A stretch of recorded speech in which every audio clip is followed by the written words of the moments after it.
America declared Martin Luther King Jr. the greatest leader of black rights, a hero. But the same America tried to kill Martin while he was alive. They sent suicide letters. They constantly monitored his every move. They harassed his family, and they probably played a major role in his murder. No one was punished for this incident. The system continues in the same way. Let's look at the death plots against Martin Luther King Jr. and what happened, together with FBI Director J. Edgar Hoover. Martin Luther King Jr. is remembered as America's most celebrated civil rights leader, a Nobel Peace Prize winner, and a martyr whose birthday is a national holiday. But what history classes don't teach is that the United States government, specifically the Federal Bureau of Investigation under Director J. Edgar Hoover, waged a relentless, illegal, and morally bankrupt campaign to destroy him. This wasn't mild surveillance or routine monitoring. This was psychological warfare, character assassination, attempted blackmail, and quite possibly involvement in his murder. The FBI bugged King's hotel rooms, tapped his phones, sent him anonymous letters urging him to commit suicide, leaked false information to the press, harassed his family, infiltrated his organization, and worked systematically to destroy his marriage, his reputation, and his mental health. Edgar Hoover personally despised King, calling him the most dangerous Negro in America and mobilizing the full resources of the FBI's COINTELPRO program to neutralize him as a political force. Decades later, after lawsuits forced the release of thousands of pages of FBI documents, the extent of this campaign became undeniable, a shocking record of government abuse that targeted a peaceful advocate for justice with tactics normally reserved for foreign enemies. Here is the documented story of how the FBI tried everything to destroy Martin Luther King Jr. and how the same government that now honors him with a holiday once considered him its greatest domestic threat. 1.ua Audacious personal obsession. FBI Director J. Edgar Hoover held power for 48 years, from 1924 until his death in 1972, making him one of the most powerful unelected officials in American history. He built the FBI into a domestic intelligence agency with vast surveillance capabilities and virtually no oversight. Hoover was a white supremacist who believed the civil rights movement was influenced or controlled by communists, and he saw Martin Luther King Jr. as the movement's most dangerous figure. Hoover's hostility toward King was personal and obsessive. He kept a file on King that eventually grew to 17,000 pages. He held meetings specifically to discuss strategies for discrediting and neutralizing King. He sent memos to his agents, calling King names, questioning his patriotism, and demanding aggressive action to destroy his influence.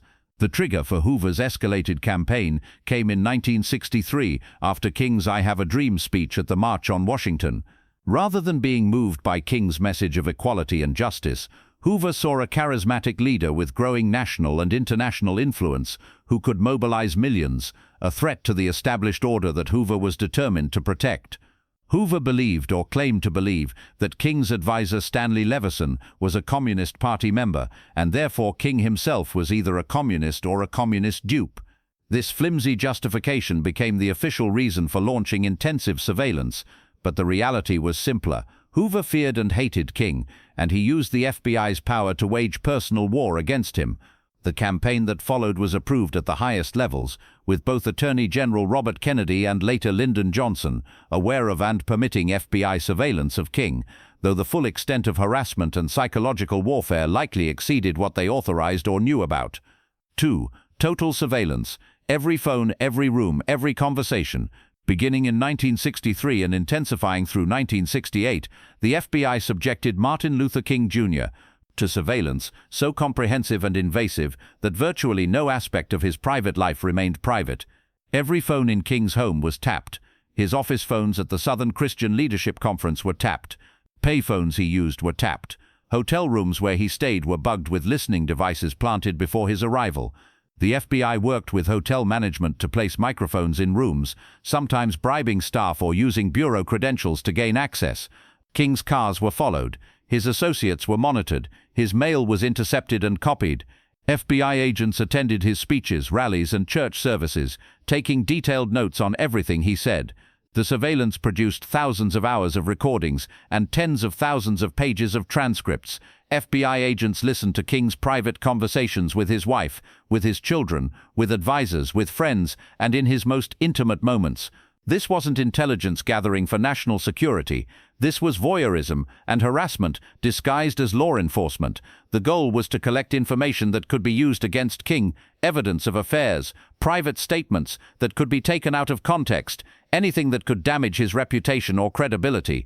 Hoover was particularly interested in King's personal life, obsessed with documenting extramarital affairs and sexual activity that could be used for blackmail or public humiliation.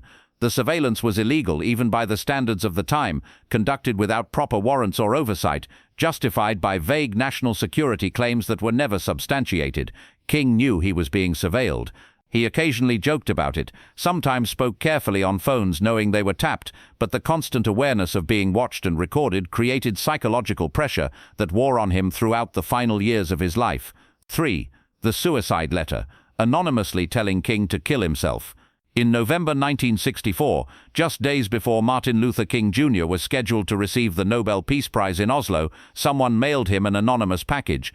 Inside was a cassette tape containing audio recordings of King in various hotel rooms, engaged in private activities and conversations, along with a typed letter. The letter had no signature, no return address, and no official markings. It was written to appear as though it came from a disillusioned supporter, but its language and content revealed something far darker. The letter called King a fraud, accused him of being immoral and hypocritical, referenced the recordings on the tape, and suggested that King's only honorable option was suicide. The letter concluded with a deadline. King had 34 days to take action before the recordings would be released publicly. The letter said, in essence, "You are done, your career is over, your reputation will be destroyed, and there is only one way out." King and his wife Coretta listened to the tape, which contained recordings from FBI surveillance of hotel rooms where King had stayed. The experience was traumatic and violating. The letter and tape were clearly meant to push King toward suicide, to destroy his marriage, and to terrorize him psychologically in the weeks leading up to receiving the world's most prestigious peace award. For years, the origin of the package was unknown, but FBI files released in the 1970s and subsequently confirmed that the FBI itself had created and mailed the suicide package. The letter was written by FBI Assistant Director William Sullivan under Hoover's direction. The tape was compiled from FBI surveillance recordings. The package was sent from FBI facilities. The United States government sent its most celebrated civil rights leader a letter urging him to commit suicide. When King received the Nobel Prize in December 1964, he stood on an international stage as a symbol of nonviolent resistance and moral courage.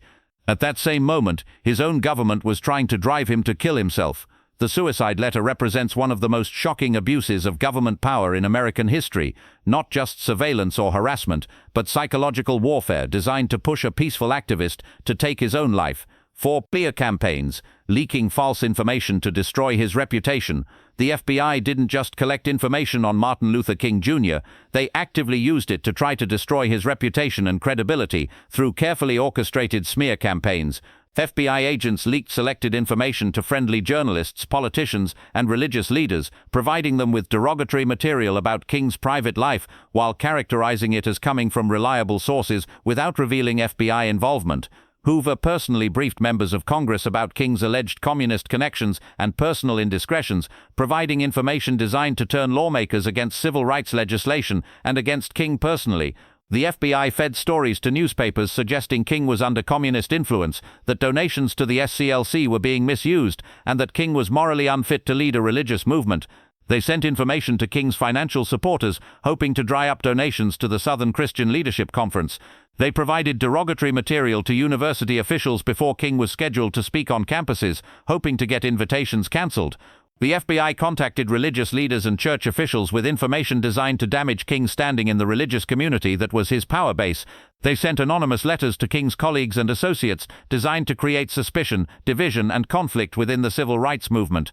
The goal was comprehensive character assassination to make King so controversial, so discredited, so radioactive that his message would be ignored and his influence would collapse.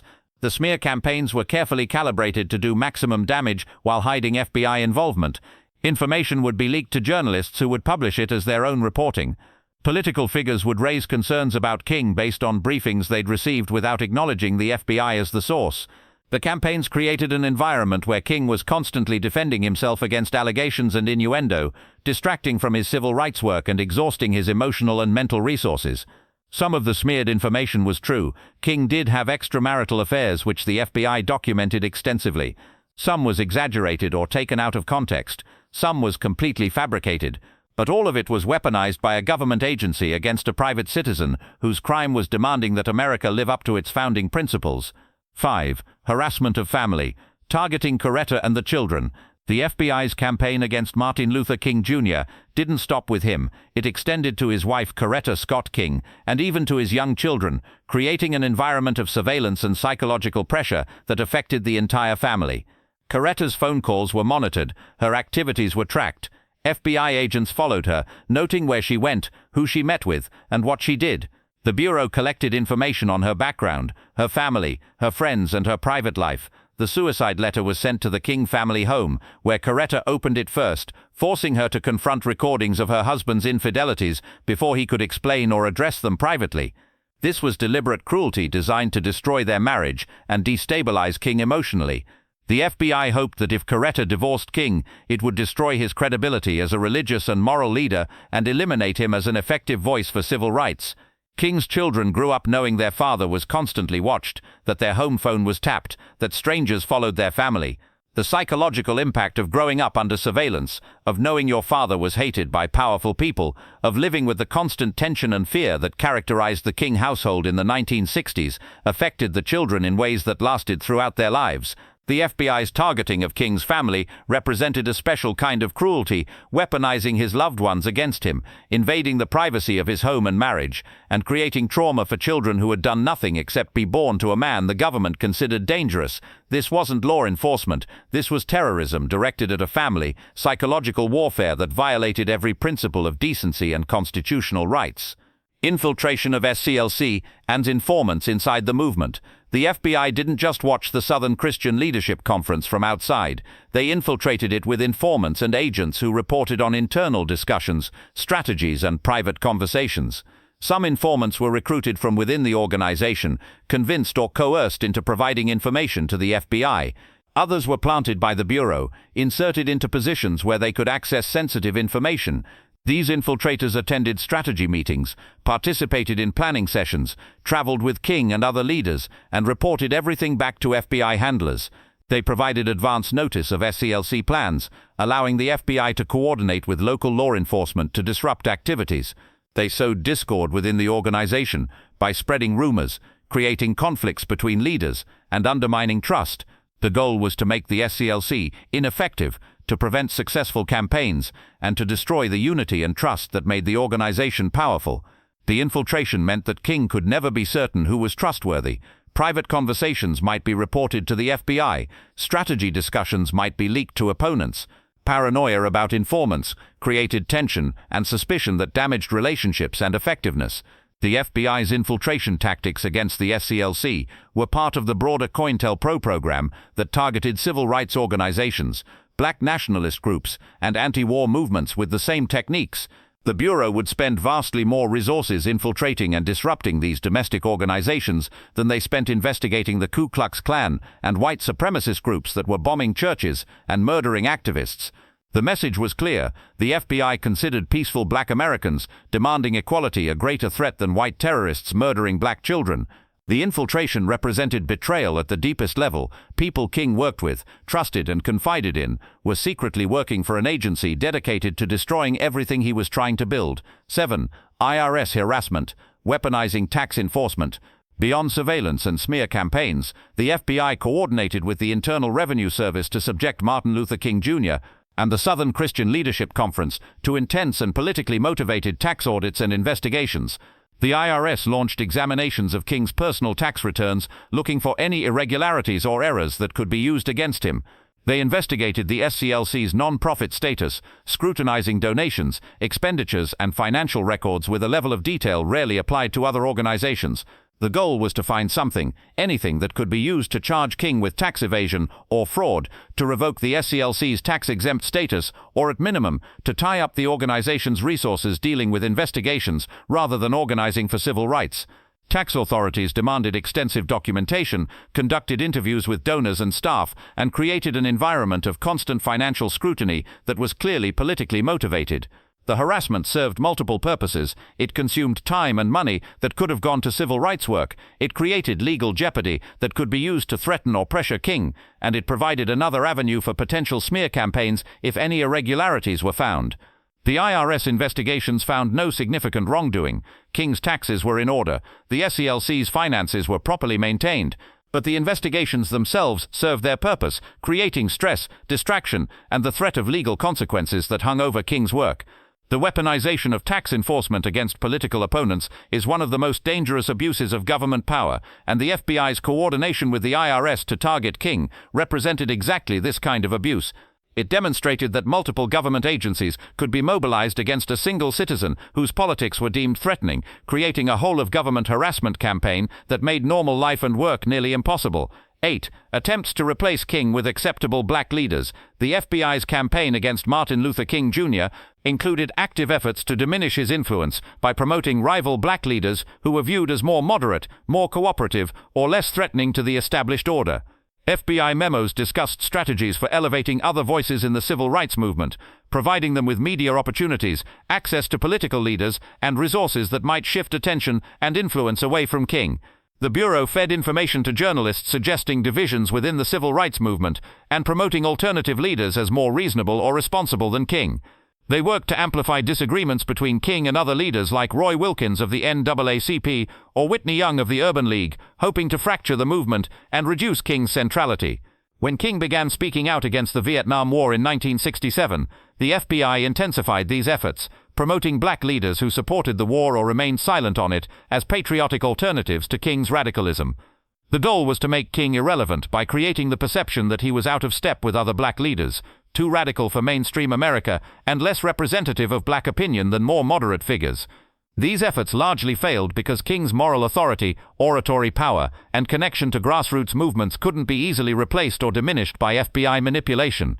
But the attempts revealed the Bureau's desperation and their understanding that simply destroying King's reputation might not be enough. They needed to provide alternatives that would fill the leadership vacuum they were trying to create.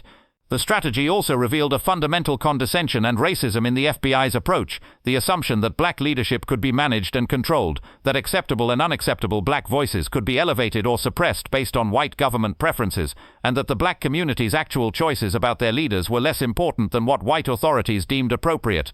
9. The Vietnam War speech, when King became truly dangerous. On April 4, 1967, exactly 1 year before his assassination, Martin Luther King Jr. delivered a speech at Riverside Church in New York titled Beyond Vietnam, A Time to Break Silence. In it, King spoke out forcefully against the Vietnam War, calling the United States the greatest purveyor of violence in the world today, and linking the war to poverty, racism, and militarism. The speech represented King's evolution from civil rights leader to anti-war activist and economic justice advocate, a broader, more radical challenge to American power structures. The FBI's campaign against King intensified dramatically after the Vietnam speech. Hoover and his agents saw King's anti-war stance as proof that he had become radicalized, potentially under communist influence, and newly dangerous. Surveillance increased. Smear campaigns escalated. Efforts to undermine King's credibility went into overdrive. President Lyndon Johnson, who had previously supported civil rights legislation, turned against King after the Vietnam speech, viewing him as disloyal and damaging to the war effort. The political establishment that had grudgingly accepted King as a civil rights leader rejected him as an anti-war activist. FBI memos from this period show agents celebrating the damage the Vietnam speech did to King's reputation and strategizing about how to exploit it further. They fed stories to friendly journalists portraying King as ungrateful for Johnson's civil rights support, as naive about communism, and as damaging to the credibility of the civil rights movement. The speech marked King's transformation in the eyes of the government, from a manageable problem to an intolerable threat. A civil rights leader demanding integration was one thing. A moral voice condemning American foreign policy, connecting racism to militarism and capitalism, and potentially building a multiracial coalition against war and poverty was something else entirely, something that threatened far more fundamental power structures. The final year of King's life from the Vietnam speech until his assassination was marked by the most intense government harassment, surveillance, and hostility he had experienced. Whether this contributed to his murder remains one of history's most troubling questions. 10. The assassination, and the questions that remain. On April 4, 1968, Martin Luther King Jr. was shot and killed on the balcony of the Lorraine Motel in Memphis, Tennessee, where he had gone to support striking sanitation workers. James Earl Ray was arrested, pleaded guilty to the murder, and was sentenced to 99 years in prison. The official story is that Ray was a lone gunman, motivated by racism and a desire for notoriety. But Ray recanted his guilty plea days later, spent the rest of his life claiming he was set up, and died in prison in 1998, still maintaining his innocence. The King family came to believe that the assassination involved more than a lone gunman, that government agencies had possible involvement or foreknowledge, and that the official investigation was inadequate. In 1999, a civil trial in Memphis heard testimony from witnesses and experts examining the assassination. The jury concluded that King's death was the result of a conspiracy involving not just Ray but also government agencies. The verdict found that agencies of the U.S. government were complicit in the assassination. The Department of Justice conducted its own investigation in response and concluded there was no evidence of government conspiracy, but questions remain. The FBI's documented campaign against King, including efforts to drive him to suicide and destroy him professionally and personally, creates reasonable suspicion about what they might have been capable of. FBI informants were present in Memphis at the time of the assassination. Surveillance of King was intense in his final days. The Bureau knew his movements, his plans, and his location. Whether the FBI was directly involved in King's murder may never be conclusively proven, but what is undeniable is that the agency created an environment where King's death was viewed by some agents as a desired outcome. FBI memos celebrating King's troubles, expressing hope that he would be diminished or destroyed, and treating his existence as a threat to national security, created a culture where his assassination might have been seen by some as solving a problem. The government that now honors King with a national holiday, that built a monument to him on the National Mall, and that celebrates him as an American hero, was the same government that for 5 years subjected him to illegal surveillance, psychological warfare, and systematic attempts to destroy him. Whether or not they killed him, they certainly tried to destroy him while he lived. Martin Luther King Jr. was not destroyed by the FBI despite their best efforts. He continued his work, gave his speeches, led his campaigns, and ultimately gave his life for a cause he believed in. But the campaign against him revealed the true face of American power, willing to use any means necessary to suppress challenges to the established order, even when those challenges came from peaceful advocates appealing to the nation's highest ideals.